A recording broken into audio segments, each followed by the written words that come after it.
आपण पाहताय महाधुरळा.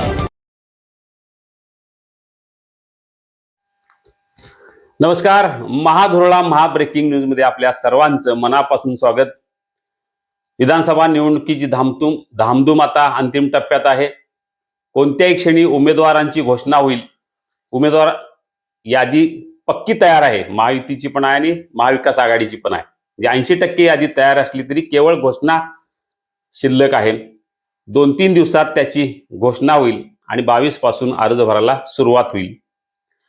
काही मतदारसंघातला तिढा कायम आहे, पण काही मतदारसंघातला तिढा पूर्णपणे सुटला असल्यामुळं आता प्रचाराला निश्चितपणे वेग येईल. तिढा असलेला मतदारसंघ होता महायुतीचा इचलकरंजी.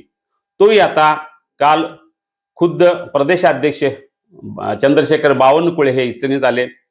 केंद्रीय राज्यमंत्री मुरलीधर मोहोळ आले आणि त्या दोघांनी नाराज गटासोबत चर्चा करून हाही जो तिढा होता तो सोडवलेला आहे.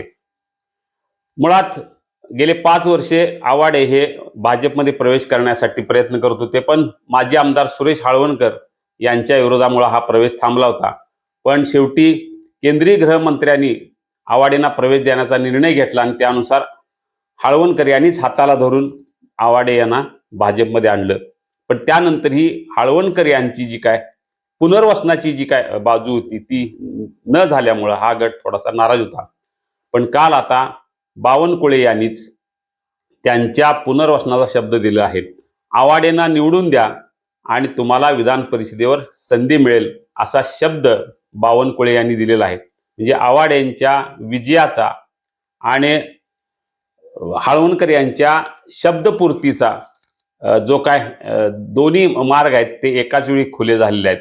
या आवाडेंचा विजय झाला तर हाळवणकरांना आमदारकी किंवा त्यांचं चांगलं पुनर्वसन होईल हे भाजपनं शब्द दिलेला आहे, प्रदेशाध्यक्षांनी शब्द दिलेला आहे.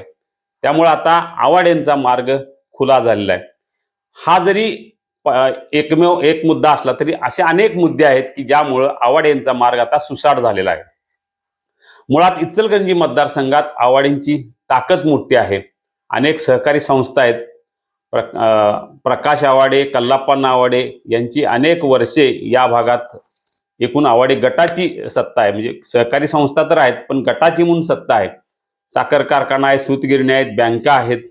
याशिवाय अनेक वर्षे मंत्रीपद, आमदारकी, खासदारकी या घराण्यात आहे.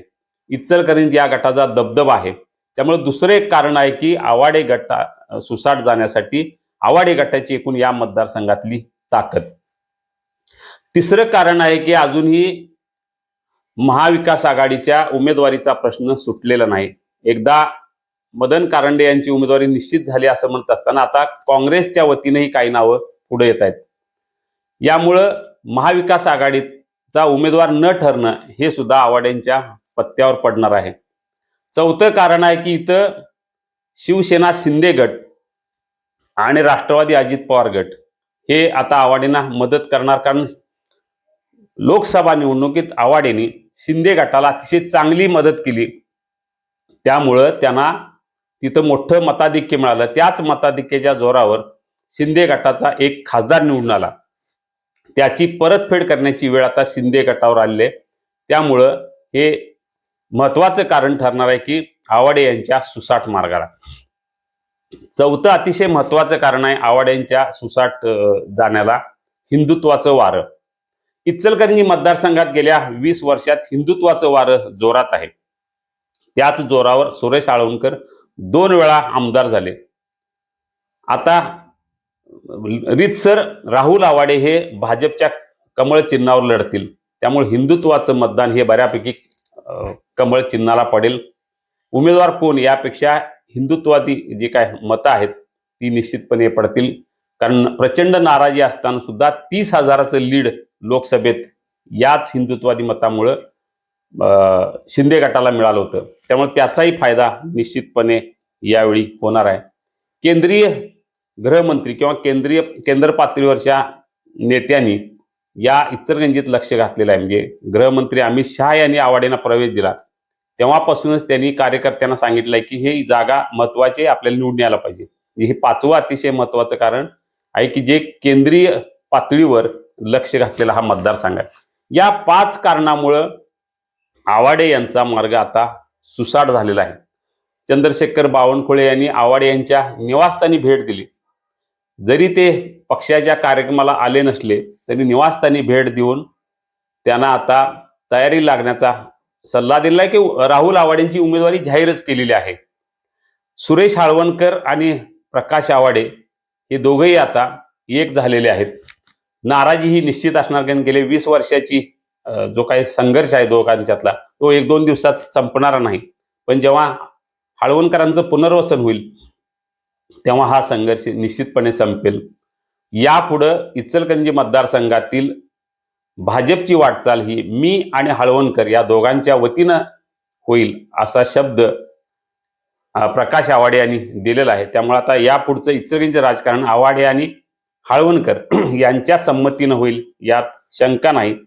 त्याची सुरुवात ही इचलकरंजी विधानसभा मतदारसंघातून निश्चितपणे होईल. यामुळे एकूणच इचलकरंजीचा जो काय तिढा गेले 8-10 दिवस अधिक वाढला होता, जे प्रकाश आवाडेंनी प्रवेश केल्यानंतर, तो आता बावनकुळे यांच्या इचलकरंजी दौऱ्यानं संपलेला आहे. शब्द दिले गेलेले आहेत. याच जोरावर आता इचलकरंजीत भाजप, राष्ट्रवादी, अजित पवार गट आणि शिवसेना हे तिघही एक दिलानं आवाडेंचा प्रचार करतील असं एकूण चित्र आहे. यामुळं यानंतर आवाडे निवडून आल्यानंतर हाळवणकरांना बक्षीस मिळणार असल्यामुळं त्यांच्या निवडीसाठी हाळवणकर गट आता सक्रिय होईल यात शंका नाही. या 5 कारणामुळं आवाडे एकूणच त्यांची राजकीय जी काय वाटचाल आहे आता यांची, राहुल आवाडेंची, ती आता सुसाट होणार यात शंका नाही. आता मात्र समोर मदन कारंडे हेच उमेदवार असण्याची शक्यता जास्त आहे. आता महायुती आणि महाविकास आघाडीत टक्कर जोरदार होणार आहे. तिसरा कोण याची उत्सुकता आहे. बंडखोरी होण्याची शक्यता या मतदारसंघात आहे. पण ही बंडखोरी कोणाकडून होणार हे आता 8-10 दिवसात कळेल. त्यानंतरच राजकीय चित्र स्पष्ट होईल. आता तरी राहुल आवाडे विरोधात मदन कारंडे ही लढत नक्की आहे आणि या लढतीचा जे काय उत्सुकता वाढवणार आहे ते बंडखोर उमेदवार. आपल्याला जर इचलकरंजीसह कोल्हापूर किंवा पश्चिम महाराष्ट्रातील विविध विधानसभा मतदारसंघातील राजकीय ताजे अपडेट हवे असतील तर सबस्क्राईब करा महाधुरळा यूट्यूब चॅनेल. धन्यवाद. आ आ आई येस ब ब बदक क क कणीदार ख ख खमंग ग ग गोकुळ